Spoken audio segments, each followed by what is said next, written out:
Now we are going to sandwich the zipper. And the reason why I say that is because we will take the lining and literally we are sandwiching the zipper. I will take the pins. You will pin it on the side and then you will sew it.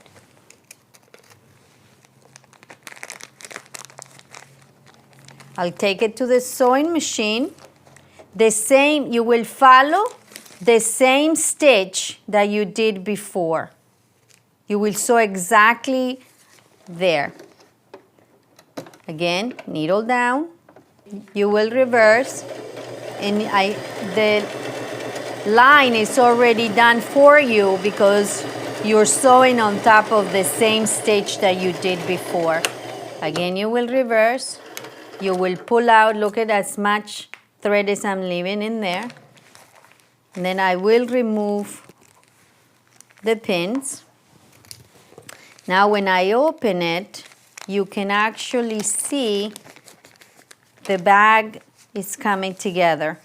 So basically, I have already one side done. You will repeat this again with the back. You will take the back, you will sew it on the other side of the zipper, which is this lip. The same procedure that you did before. You can either do it on this side, but I prefer to do it here in this direction so I can see the teeth of the zipper. I will pin it again.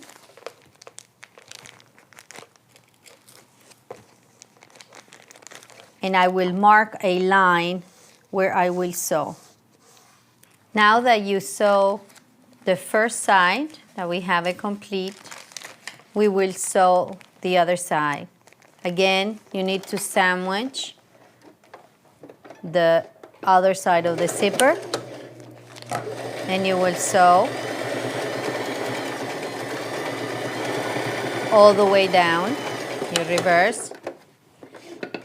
So now we are going to close the bag. You will bring the two fabrics from the back and the front together and the two linings together. Okay, so now I have a bag that I already prepared. It's ready to be sewn. As you can see, I have a 1/2 inch all around. There is a little opening on the lining because we are going to turn the bag inside out, so we'll use this opening. I will start by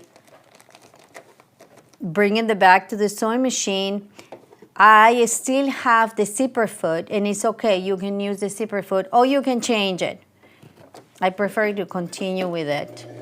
We will go forward, we will reverse a little bit, we'll go all the way around, we pivot in the corner.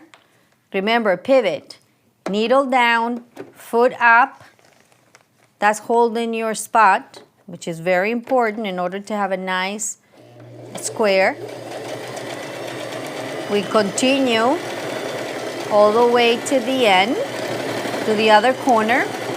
Again, you will pivot. I sometimes like to walk the needle to get there. So I have a nice and sharp corner. I will bring the foot up, pivot, you see, it's holding the stitch. I will continue.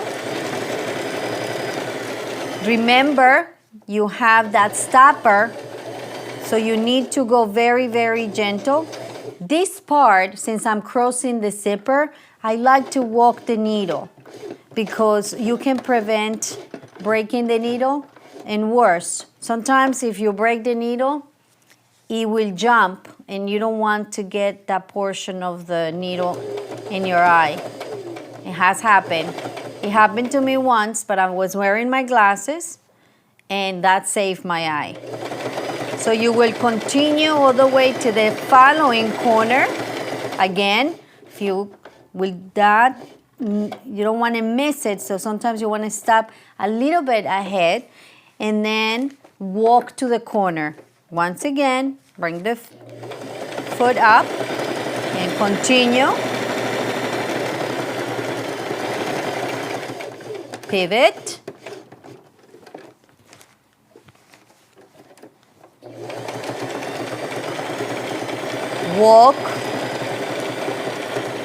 Walk over.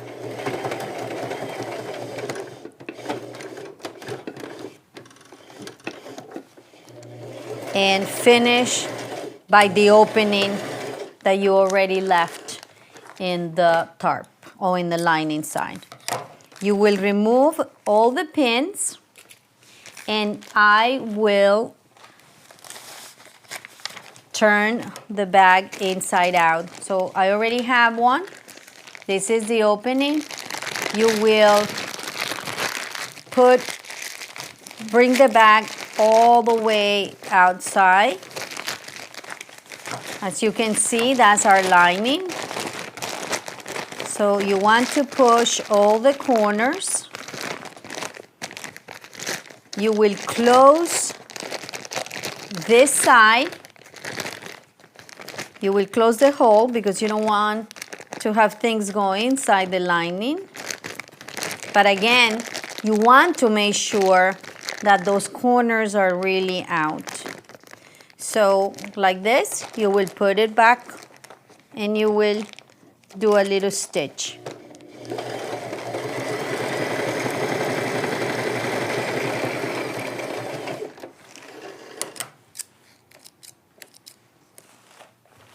The result will be our little bag.